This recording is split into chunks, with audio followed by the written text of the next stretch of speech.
On this video only, if you like, subscribe, and comment your username, I'm adding one person back to gift a skin. Alright, straight away, I want you guys to turn on auto open doors. What this is going to do is basically allow you to, if you ever fail in edit and you're ever editing a wall and you make a door edit instead of that triangle edit, then what's going to happen is you'll just automatically open the door and walk through it so that if there is an enemy on the other side, you will be okay. Sprint cancels reloading. I need you guys to actually turn this off because what I actually recommend is to have sprint by default turned on. And now what this does is if you're always sprinting by default, you can't have sprint cancels reloading on, because if that's on, then therefore you would never be able to run anywhere, because if you are reloading, then it wouldn't be able to sprint. And yeah, hold to swap pickup. What you guys need to do is turn this off, because basically when you pick up a gun, you only want to go ahead and press one button once to pick it up nice and quickly, rather than having to hold it down, which could delay you.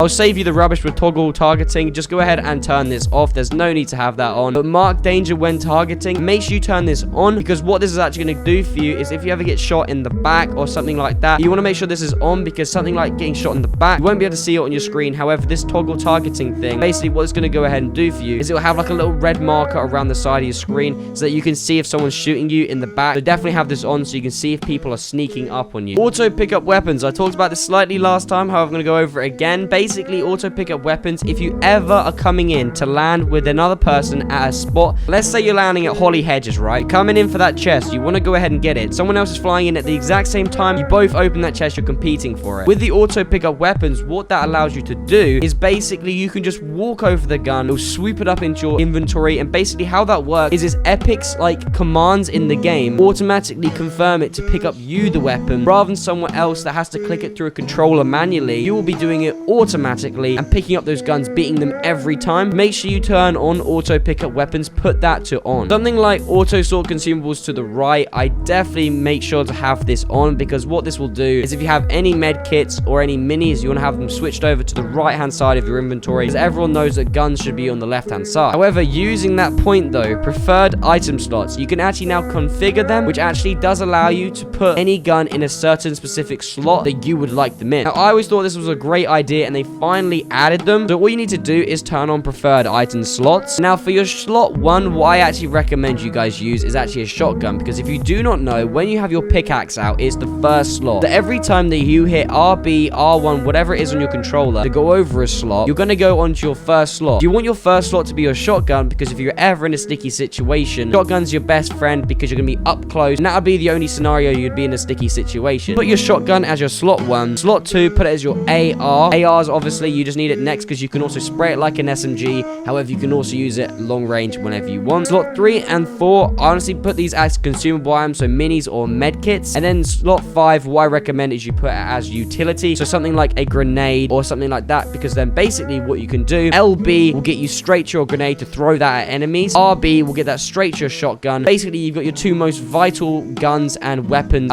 ready. And then something like minis and med kits are in the middle, which you don't need to rush for necessarily, so put them there. I think that's done, so you can back out of that. However, something that is boring that you do need to take notice of is something called a tutorial, which is contextual tip. So basically what this is going to do is actually pop up tips on your screen. Now when you're fighting someone, you do not want stuff popping up on your screen. Definitely make sure this is turned to off. This next tab here is pretty useless, except from one of these settings that you definitely need to note down, which is actually tap to search / interact. Now it's a bit like that saying earlier about the holding a button. Instead, what you can do now, if you turn on this one, you can just hit one button once and it will do the whole entire search for you. So you know when you hold down X, it goes all the way around the circle. You click X once and it's going to do the whole thing for you without even having to hold it. Turn that one on. Board replays. I've talked about this so much on this channel, and if you still have these on, I'm actually kind of disrespected, to be honest. You guys need to make sure these are off. If you don't know why, basically it's as simple as the fact that your games are getting recorded, and if you're playing on console, you're already running on low frame, and you don't want any of your frames going to a recording software of your game. So just turn these off, guys. I know if you want to maybe watch your scrim back or something like that and you'll get some feedback, you can't do that anymore, but trust me, your input delay will be lower, your FPS will be higher, just so much better. Turn off all your replays. HUD scale, this is quite an easy one. As long as it is below this little green line you see up here in the corner,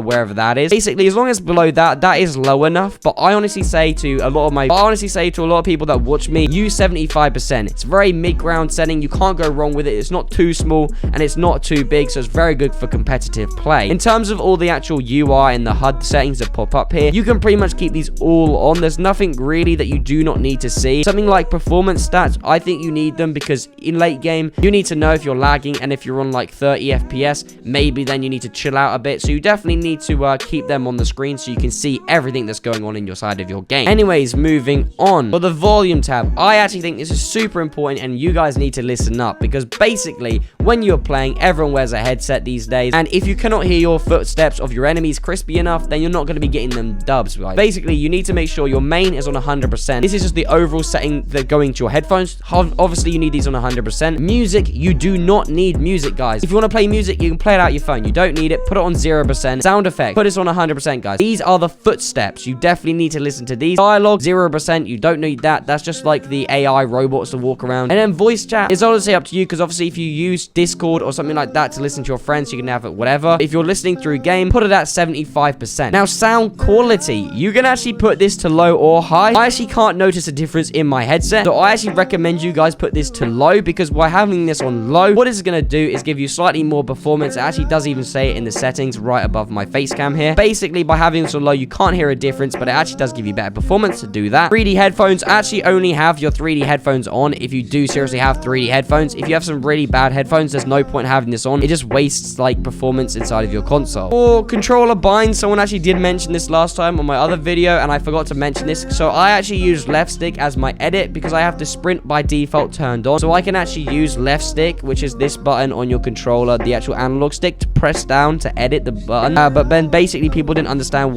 how I actually confirm. And basically all you have to do is turn on confirm edit on release, which is actually this setting down here in the building tab that I chose to skip earlier. Confirm edit on release, turn this on, and then basically you don't even need to have an edit bind, so you can just use edit and then RT to select it or whatever, and it's perfect placement. However, I would like to mention that I use B or circle to switch mode. That's between your builds and your pickaxe. Oh, also a super secret tip I actually need to throw in here though. I think a lot of you guys will actually benefit from this, and it's controller platform down the side here. If you get the option to use generic controller, I've actually found over the years of playing this game that generic is actually way faster, because it's designed by Epic rather than Xbox or PS4 is designed by them companies. Generic is actually designed for Fortnite, so use generic if you have the option to do so. It will give you way more less input delay, and it will just feel so much smoother, and trust me, you want to try it out. In terms of the account and privacy, honestly, there's not much in here that to do a controller setting, other than the only one I can actually recommend you that says show social notifications. I would actually turn this off, because what this does is when you're actually in a game, let's say you're playing a scrim or something like that, basically what's going to happen is it won't show you if your friend invites you on the screen, which could distract you, resulting in you losing because of it. So potentially just turn this off, and then you can just check manually for your notifications after every game or so. So turn this definitely to off. Alright, so the controller settings that you guys have all been waiting for this whole video, these are the actual controller settings that I use to get the most aim